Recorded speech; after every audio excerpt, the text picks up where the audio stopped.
Image copyright Getty Images. Attorney General Jeff Sessions can take a deep breath. Donald Trump has found a new punching bag among Republican-ranked Senate Majority Leader Mitch McConnell.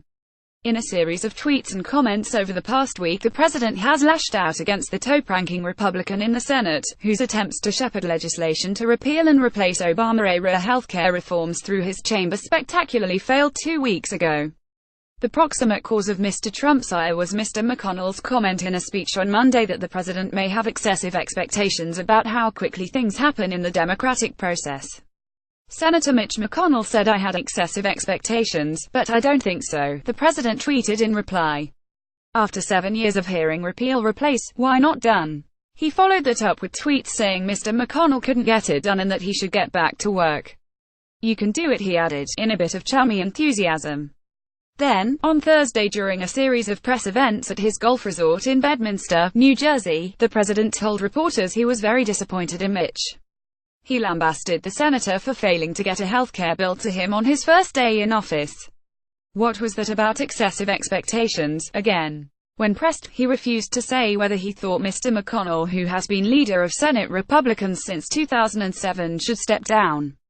If he doesn't get repeal and replace done, and if he doesn't get taxes done, meaning cuts and reform, and if he doesn't get a very easy one to get done, infrastructure, if he doesn't get them done, then you can ask me that question, the president said. Media playback is unsupported on your device. Media caption: Trump Republicans haven't done the job accomplishing just one of those legislative objectives, let alone all three, anytime soon will be a tall order for Mr. McConnell, given the political realities in the Senate. Congress is out of session until September, at which point it will have to authorize new U.S. debt, a political football in recent years, and pass appropriations bills that will fund government operations after the 1st of October. Healthcare reform appears dead in the water in part because, as Mr. Trump has accurately pointed out, Republicans touted repeal and replace for 7 years but were woefully unprepared to put that talk into action. Formulations for tax and infrastructure legislation are even less advanced. While Congress could tackle the issues in 2018, traditionally little gets accomplished in midterm election years, when politicians are focused on campaigning, not legislating. Rally around the lead of president's recent snipes at Mr. McConnell do appear to be having at least one tangible effect, however, as fellow Republican senators have rallied to the Kentuckians' side. Texas Senator John Cornyn, a high-ranking member of the Senate Republican team, tweeted that it takes a team effort to enact Mr. Trump's legislative priorities. "No one is more qualified than Mitch McConnell to lead Senate in that effort," he writes.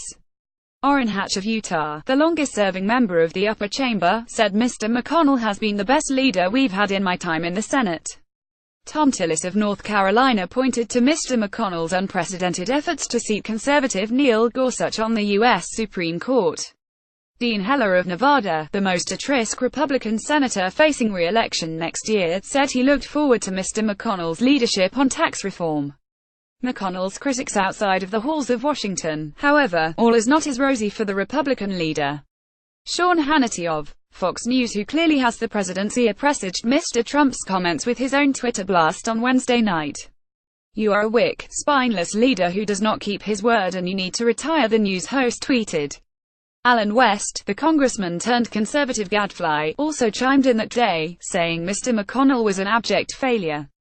Image copyright Getty Images. Image caption: Sean Hannity of Fox News has called for McConnell's resignation. "We were under a delusion that the Republican Party would actually do what's right," he wrote on his website. "We know the progressive socialists of the Democrat Party will not. We're left with no other recourse: remove those who lie, deceive and betray the will of the people." Roy Moore, a former state judge challenging incumbent Alabama Senator Luther Strange, Mr. McConnell's hand-picked candidate in a special election primary this month, has railed against the McConnell slime machine and touted his campaign as a means to send a message to the majority leader. McConnell bashing isn't unique to this particular moment in history, of course. During the 201,516 Republican presidential primary season, swipes at the majority leader were a regular applause line for candidates like Ted Cruz, who once called him a very effective Democratic leader. Mr. McConnell, like the turtle his critics often compare him to, has a tough shell, however, and continues on his slow, steady course long after firebrands like Mr. Cruz have lost their heat. Criticism has consequences now. It's Donald Trump's turn to go after the veteran senator. The strategy could come at a cost, however. While the president may be trying to show his independence from members of a Washington establishment HES frequently disparaged, many of whom were late to embrace his presidential campaign, his fate is largely tied to the success of his Republican counterparts in Congress. Image copyright Getty Images. Image caption: Donald Trump still needs Mitch McConnell if he wants to get in any legislative wins. They're the ones who can deliver the lasting policy achievements, the big-ticket wins the president so obviously craves. They are the ones whose re-election next year could serve as an affirmation of the president's popularity with American voters. And they're the ones who someday could pass judgment on Mr. Trump, should special counsel Robert Mueller present evidence of presidential misdeeds.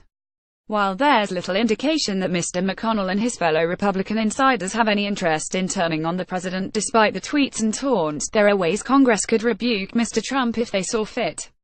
They could pass legislation already being crafted in the Senate making it harder for him to fire Mr. Mueller. They could backburner some of the president's more controversial priorities, like funding for a grand border wall, protectionist trade policies or immigration reform.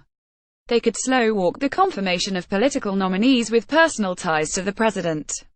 Although Mr. Trump has the Twitter megaphone and the cameras poised to catch his every utterance, there is risk in angering elder members of the Senate. Just ask Julius Caesar. Follow Anthony Zurcher on Twitter.